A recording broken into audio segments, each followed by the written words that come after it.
Hi everyone, welcome back to the channel. आज हम करने वाले हैं केस स्टडी एक इंजरी के बारे में जो करीब 1 साल पहले हुई थी। एक बॉडी बिल्डर का वीडियो बहुत ज्यादा वायरल हो रहा था जिसमें उनके चेस्ट मसल में इंजरी हो गई थी, चेस्ट मसल टेयर हो गया था। तो उसी के बारे में हम आज डिस्कस करेंगे। आप लोग सोच रहे होंगे कि 1 साल पहले जो इंजरी हुई थी उसके बारे में हम आज क्यों बात कर रहे हैं, क्योंकि कुछ ऐसी गलतियां जो हम तब भी जिम के अंदर करते थे और अब भी करते हैं और आगे भी शायद करते रहेंगे, तो उनके बारे में डिस्कस करना, उनको जानना बहुत जरूरी है। ये जो वीडियो आप देख रहे हैं इसमें रायन क्राउली जो अपने फ्रेंड लैरी विल्स के साथ चेस्ट की ट्रेनिंग कर रहे हैं, जिसमें इंक्लाइन बेंच प्रेस करते हुए उनकी चेस्ट में इंजरी हुई है। तो उसी के बारे में हम आगे बात कर रहे हैं। तो बिना देरी के स्टार्ट करते हैं। Guys, here we are back up on the Pathetic Bodybuilding Gym in Dubai with Ryan and Charlie. So Ryan's 330 pounds, and this is the limit of his mobility, right there. Just gonna have my meal too while I'm sat here. Oh, let's just apply a little pressure here. Yeah, he's not joking. ज्यादातर लोग gym में mobility flexibility की exercise नहीं करते हैं, directly workout start कर देते हैं। आपकी रूटीन में मोबिलिटी फ्लेक्सिबिलिटी एक्सरसाइज जरूर होनी चाहिए। अगर आप ये नहीं करते हैं तो एक टाइम के बाद आपकी बॉडी फ्लेक्सिबल नहीं रह जाती है, उसकी मूवमेंट्स जो होती हैं वो रिस्ट्रिक्टेड हो जाती हैं। मैं बॉडी बिल्डर्स की बात नहीं करी क्योंकि बॉडी बिल्डर्स की बॉडी, उनका मसल साइज इतना ज्यादा ह्यूज होता है कि उनकी मूवमेंट डेफिनेटली रिस्ट्रिक्टेड होगी। मैं आम पब्लिक की बात कर रही हूँ जो नॉर्मल फिटनेस के लिए जिम करती है, उनको डेफिनेटली इन सब बातों का ध्यान रखना चाहिए क्योंकि हमारी डेली की रूटीन में हमें मोबिलिटी फ्लेक्सिबिलिटी की जरूरत पड़ती है। काफी बॉडी बिल्डर्स का भी हमने देखा है कि मोबिलिटी और फ्लेक्सिबिलिटी काफी अच्छा होता है क्योंकि वो लोग उसके लिए प्रॉपर ट्रेन करते हैं। और यही डिफरेंस हमने देखा कि जब रायन और लैरी के बीच की बात होती है तो दोनों में ये डिफरेंस है कि रायन का जो फ्लेक्सिबिलिटी मोबिलिटी है वो काफी कम है। मे बी शायद उनको शोल्डर में इंजरी है इस वजह से, तो इसीलिए इन लोगों की वर्कआउट में डिफरेंस होना चाहिए था। When it gets heavier, can you or you wouldn't? Did you have a shoulder injury, right? I mean, to be honest, that's probably the deepest it'll go. All right. And get a lot of pain. And there's something wrong with the rotator cuff in the arm. I don't really know what the problem is, but it's been causing me a lot of pain for a few years now. And that exercise and a few other kind of presses aggravate it as where everything else doesn't really. So kind of just get by not doing those exercises. जैसा कि हमने देखा, Ryan ने बताया कि उनके shoulder में discomfort है, मे बी शायद कोई इंजरी हुई होगी या कोई और रीजन होगा जिसकी वजह से उनकी मोबिलिटी में प्रॉब्लम है। तो अगर आपको ऐसी कोई प्रॉब्लम है या फिर आपको कोई इंजरी हुई है तो आपकी वर्कआउट आपकी प्रॉब्लम को बढ़ाने वाली नहीं बल्कि कम करने वाली होनी चाहिए। तो इन दोनों के वर्कआउट में इसीलिए डिफरेंस होना चाहिए था। ये जो केस स्टडी है इसमें सबसे ज्यादा जो पॉइंट हाईलाइट होने वाला है वो है कि कैसे हम एक दूसरे से अलग होते हैं। तो हमारा वर्कआउट, हमारी एक्सरसाइज प्लान कैसे एक दूसरे से अलग होनी चाहिए। मतलब कि किसी भी वर्कआउट प्लान के हिसाब से ट्रेनिंग को नहीं चेंज किया जाता है बल्कि ट्रेनिंग के हिसाब से वर्कआउट प्लान डिजाइन किया जाता है, एक्सरसाइजेस सेलेक्ट किए जाते हैं और उसी के हिसाब से उनकी वर्कआउट में मॉडिफिकेशंस की जाती हैं। इसीलिए वर्कआउट करते हुए ऐसा कुछ ना करें जो इंजरी कॉज करे या फिर आपके टारगेट मसल के लिए, टारगेट एरिया के लिए इफेक्टिव ना हो। एग्जाम्पल के लिए कुछ ट्रेनी ऐसे होंगे जो फेलियर तक ट्रेन करेंगे तो शायद उनको अच्छे रिजल्ट्स मिले, बट दूसरे ट्रेनी ऐसे भी हो सकते हैं जो फेलियर तक ना ट्रेन करे बट ज्यादा सेट्स करे तो उनको अच्छे रिजल्ट्स मिले। सो जैसा कि मैंने पहले भी कहा था, किसी भी वर्कआउट प्लान में किसी ट्रेनी को फिट नहीं करना बल्कि ट्रेनी के हिसाब से हमें वर्कआउट प्लान डिजाइन करना है। उसके हिसाब से, आपकी बॉडी टाइप के हिसाब से, आपका बॉडी में कोई प्रॉब्लम है उसके हिसाब से, आपकी बॉडी के हिसाब से ही आपको वर्कआउट करना चाहिए, ना कि किसी दूसरे का वर्कआउट फॉलो करना चाहिए। एग्जाम्पल के लिए अगर आपको बैक स्क्वाट में प्रॉब्लम होती है तो आपको फ्रंट स्क्वाट करना चाहिए, और अगर फ्रंट स्क्वाट में आपकी बॉडी आगे की तरफ झुकती है तो आपको डंबल गॉबलेट स्क्वाट करना चाहिए, ना कि जबरदस्ती करके आपकी बॉडी को आप वो चीज करवाएं जो आप नहीं कर पा रहे हैं या जिसकी वजह से आपको प्रॉब्लम हो रही है। I didn't even think that's a close grip. Huh? Close grip because your hands are inside your elbow. Yeah. I would grip in between the rings if I were you. Because when you're benching, your hands are going inside your elbow rather than outside. Does that make it harder or easier? Oh, harder for sure.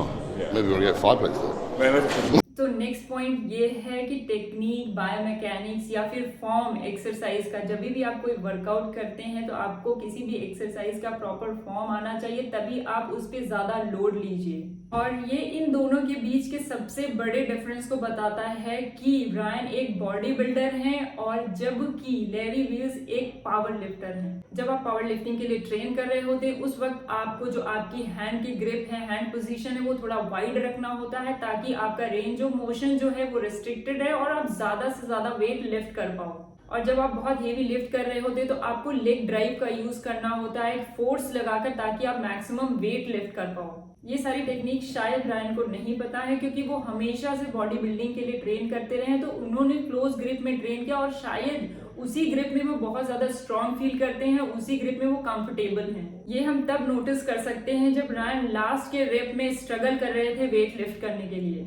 यहाँ पर ये भी समझने की जरूरत है कि अगर आपको कोई फॉर्म या टेक्निक सीखना होता है तो आपको लाइट वेट से शुरुआत करनी चाहिए, उसमें समझना चाहिए, उसके बाद आप हेवी लिफ्ट कर सकते हैं जब आप सीख जाते हैं तब। शायद वहीं पर रायन को इंजरी हो गई होगी जो नेक्स्ट सेट में बढ़ गई। तो अगर आपके साथ कभी ऐसा हो तो आप पहले किसी भी टेक्निक को लाइट वेट में सीखिए, उसके बाद धीरे धीरे ग्रेजुअल प्रोग्रेशन करिए उस एक्सरसाइज में। Yes. Yes. Yes. Yes. Easy. Yep. Yes. Yes. Yes. Yes. You ain't done yet? Finish it. Finish it. Finish it, Ryan. Yes. और यहाँ पर हम देख सकते हैं कि रायन का जो फॉर्म है वो थोड़ा गड़बड़ हो रहा है क्योंकि वो बहुत ज्यादा हेवी लिफ्ट कर रहे हैं जो शायद उन्होंने काफी टाइम से, लंबे टाइम से नहीं किया, जैसा कि उन्होंने कहा है। To do an incline bench, not something that I do a lot. Because उनको शोल्डर इंजरी या फिर शोल्डर डिस्कम्फर्ट है। तो कभी भी अगर आप वर्कआउट में हेवी लिफ्ट कर रहे हो और अगर आपका फॉर्म खराब हो रहा है तो आपको वर्कआउट वहीं पर रोक देना है, क्योंकि अगर आप गलत फॉर्म में वर्कआउट करते हो तो डेफिनेटली आपको इंजरी होने के चांसेस बढ़ जाते हैं।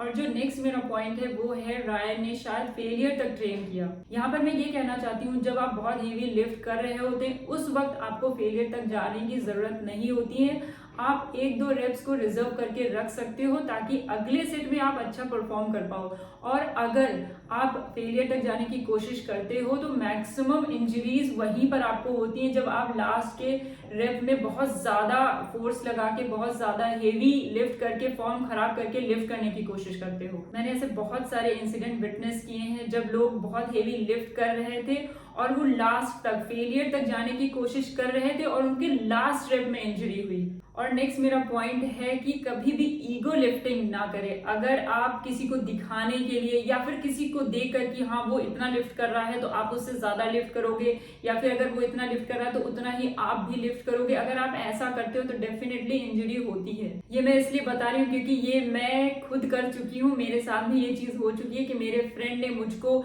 बोलकर कि हाँ तुम और लिफ्ट कर सकते हो बोल के मेरे नी में इंजरी हो गई। तो इसीलिए कभी भी किसी के कहने पर मोटिवेट होना एक अलग चीज है, बट आपको ईगो लिफ्टिंग और मोटिवेशन में थोड़ा डिफरेंस होता है, वो हमें ध्यान रखना चाहिए वर्कआउट करते हुए। और दूसरी चीज, फुटेज के लिए, सोशल मीडिया के लिए प्लीज कुछ ना करें। जब हम दिखावे के लिए, शो ऑफ करने के लिए कोई चीज करते हैं तो डेफिनेटली हमें ऐसे कॉन्सिक्वेंसेस देखने को मिलते हैं। और ट्रेनिंग करने के टाइम पे जब आपको वेट इंक्रीज करना हो तो हमें एक रूल याद रखना चाहिए, वो है प्रोग्रेसिव ओवरलोड का। जब भी आपको वेट बढ़ाना हो तो आप धीरे धीरे बढ़ाइए, ग्रेजुअल प्रोग्रेशन करिए, थोड़ा वेट लिफ्ट करिए, उसके बाद थोड़ा और इंक्रीज करिए, ऐसे करके आप ग्रेजुअली वेट को बढ़ाइए। जैसा कि हमने देखा जिस सेट में इंजरी हुई थी उसके पहले में जो वेट था वो 180 था, लेकिन जिसमें इंजरी हुआ उसमें 220 था। अगर इस वेट को थोड़ा कम बढ़ाया जाता तो शायद वो इंजरी से बच सकते थे। या फिर जिस सेट में उन्होंने स्ट्रगल किया अगर उसमें ही उनको इंजरी हो गई होगी तो और जो फैक्टर्स मैंने बताया उसमें से कोई एक फैक्टर रिस्पॉन्सिबल होगा। जैसा कि हम देख सकते हैं लैरी और रायन के बीच में बहुत ही ह्यूज डिफरेंस है। यहाँ पर मैं एक पॉइंट हाईलाइट करना चाहती हूँ कि क्यों दोनों को अलग तरीके से ट्रेन करना चाहिए, क्योंकि लैरी की जो एज है वो रायन से 2 साल ज्यादा है और उनका ट्रेनिंग एक्सपीरियंस भी रायन से ज्यादा है। रायन ने अपना एक्सरसाइज 16 साल की उम्र में शुरू किया था, जबकि लैरी ने 13 साल से ही वर्कआउट करना शुरू किया था, बट प्रॉपरली जिम जाना उन्होंने शायद 14 या 15 एज में शुरू किया होगा। और लैरी स्टार्टिंग से ही बहुत ही ज्यादा हाइपर एक्टिव रहे हैं, शायद इसी वजह से उनमें बहुत ही इमेंस स्ट्रेंथ देखी जा सकती है।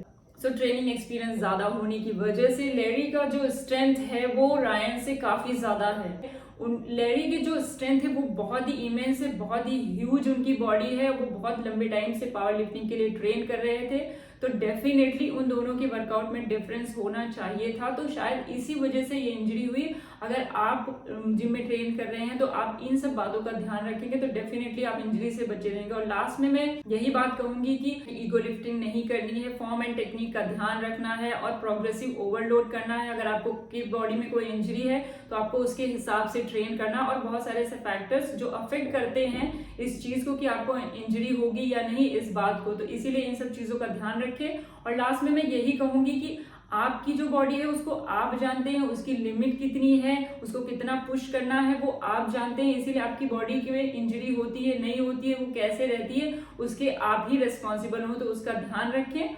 और आई होप आपको वीडियो पसंद आया होगा और कुछ सीखने को मिला होगा। Thank you so much for watching. मिलते हैं नेक्स्ट वीडियो में।